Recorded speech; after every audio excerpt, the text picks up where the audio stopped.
के करीब 11 बजे थे। निखिल और शिखा अपनी नई रेंटेड फ्लैट में शिफ्ट हुए थे। फ्लैट शहर के कोने में था, पुराना, शांत और थोड़ा अजीब सा।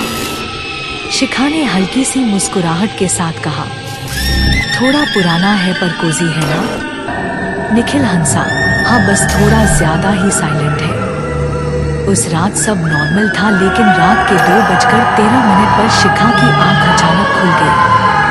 उसे लगा जैसे कोई उसके कान के पास धीरे से फुसफुसा रहा हो। वह झटके से उठी। कमरा अंधेरा था। निखिल उसके पास गहरी नींद में सो रहा था। शिखा ने पानी पिया और खुद को समझाया, बस सपना था। लेकिन अगले दिन से अजीब चीजें शुरू हो गई। जब भी शिखा अकेली होती, उसे अपने कान के पास हल्की सी सांस महसूस होती।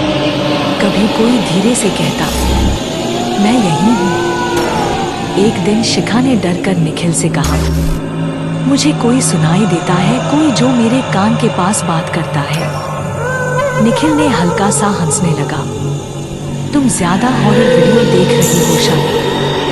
पर उस रात के 2:13 बज चुकी थी। इस बार निखिल की आंख खुली। उसने देखा शिखा सीधी बैठी थी। उसकी आंखें खुली हुई थी पर वह हिली नहीं। और फिर निखिल ने भी सुना, उसके अपने कान के पास एक औरत की आवाज, उसे छोड़ दो, वह मेरी है। निखिल का खून जम गया। कमरे का तापमान अचानक ठंडा हो गया।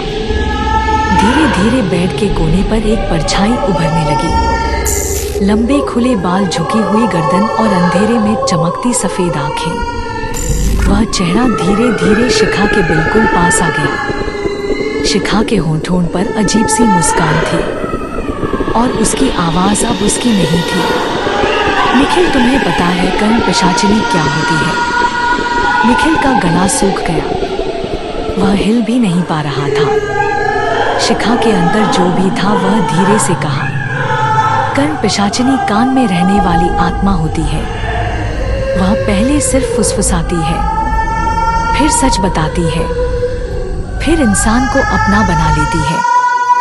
रूम की लाइट झटके से बंद हो गई। अंधेरे में सिर्फ एक ही आवाज गूंज रही थी और वह थी हंसने की आवाज। अगली सुबह फ्लैट का दरवाजा खुला था। निखिल गायब था और शिखा बालकनी में खड़ी थी, बिल्कुल शांत। उसके कान के पास अब कोई फुसफुसा नहीं रहा था, क्योंकि अब कर्ण पिशाचिनी को नया घर मिल चुका था और रात के 2:13 बजने का इंतजार फिर से शुरू हो चुका था।